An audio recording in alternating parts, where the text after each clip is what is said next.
The distress call came in as a thin whisper across the galactic spectrum, a trembling pulse of desperation wrapped in static. At first, the analysts aboard the Terran listening array thought it was just another fragment of space weather, a collapsed signal echoing off some ancient remnant of cosmic debris. But when the pulse repeated in deliberate intervals, the coded patterns became undeniable, a plea for help. The message was not in any human language, nor did it match the catalogue of signals from known civilizations. It carried the shuddering cadence of a people on the edge of starvation, punctuated by sharp bursts that translated into 3 clear words once AI interpreters ran their algorithms. Supplies. Please. Humanity had encountered alien civilizations before, but rarely had it been invited so openly, so vulnerably. Earth's response was debated across the Council of Systems, but the decision came swiftly. Humans had once faced hunger and despair on their own world.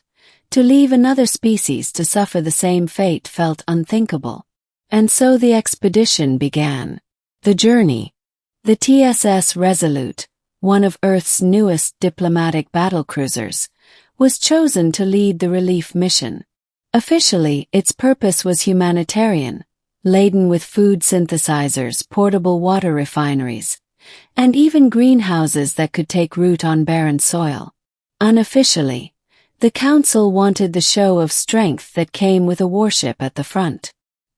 History had proven that not all desperate civilizations greeted their saviors with open arms. Alongside the Resolute, 3 supply barges followed in convoy, their cavernous holds brimming with what the mission planners had half-jokingly called banquets. Vats of cultured protein, endless sacks of grains, tanks of pure water, and entire modules dedicated to hydroponic farming. Humanity was not coming with scraps.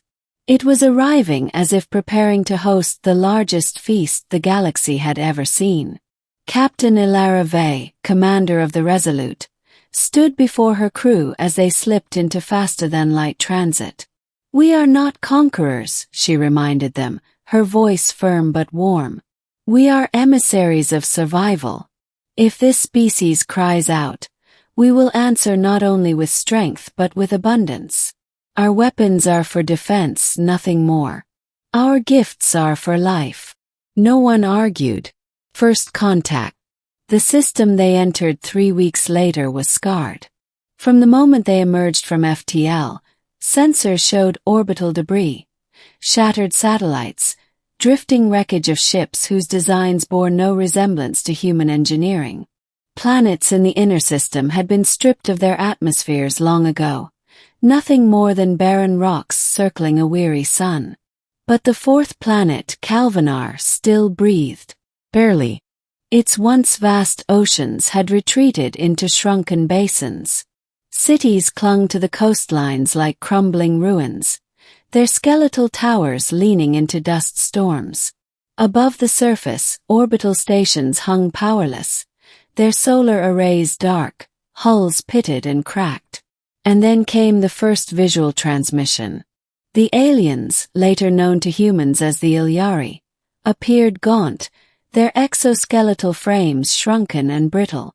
Their multifaceted eyes shone with both suspicion and sorrow. They had once been a proud species, the records would later show, stretching across multiple star systems. But war with a rival power, compounded by ecological collapse, had stripped them down to this, a fractured world of survivors sending out blind prayers into the void.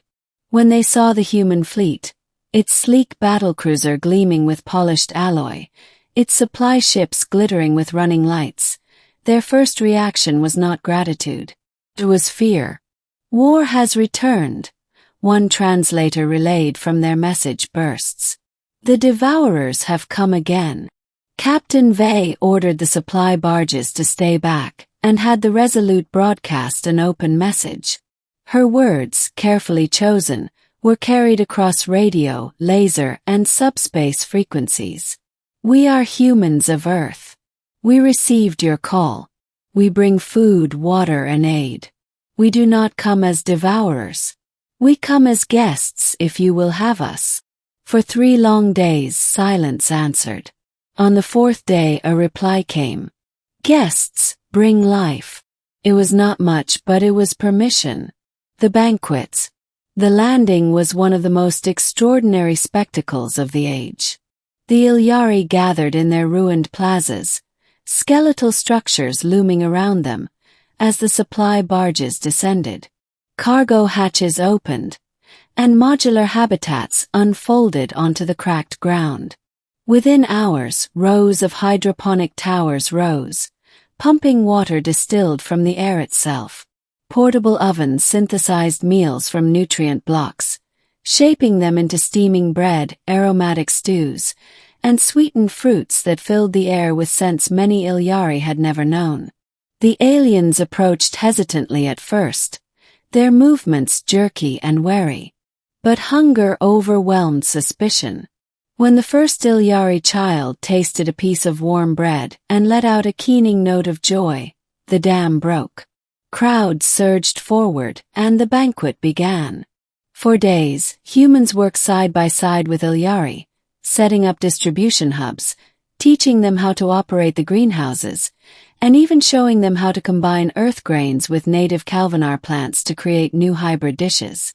The plazas that had once echoed with despair now rang with a different sound. The murmur of voices, the laughter of children, the clatter of shared meals. The Ilyari did not cry for supplies anymore. They sang for them. But not all welcomed the humans with such open hearts. Shadows of the past. One evening, Captain Vey was summoned to the surface by an Ilyari elder named Salith, whose carapace bore the cracks of age and battle.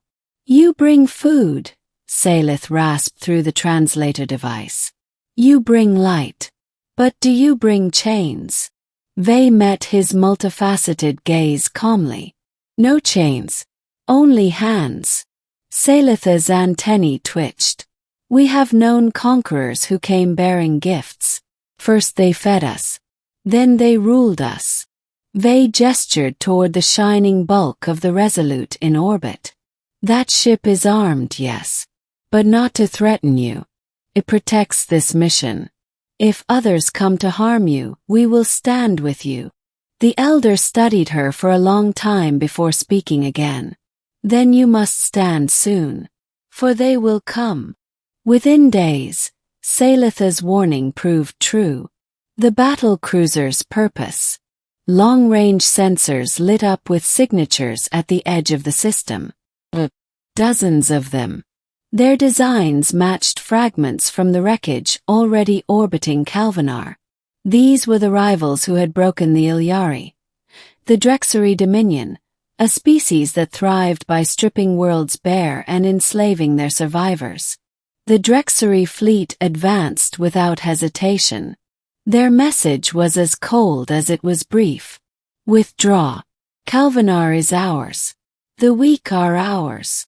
For a moment, the human crews felt the weight of history pressing down.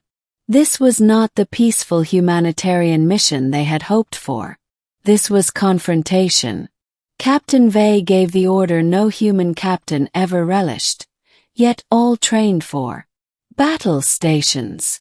The Resolute moved into a defensive posture above Calvinar, flanked by the smaller escort frigates that had accompanied the supply convoy.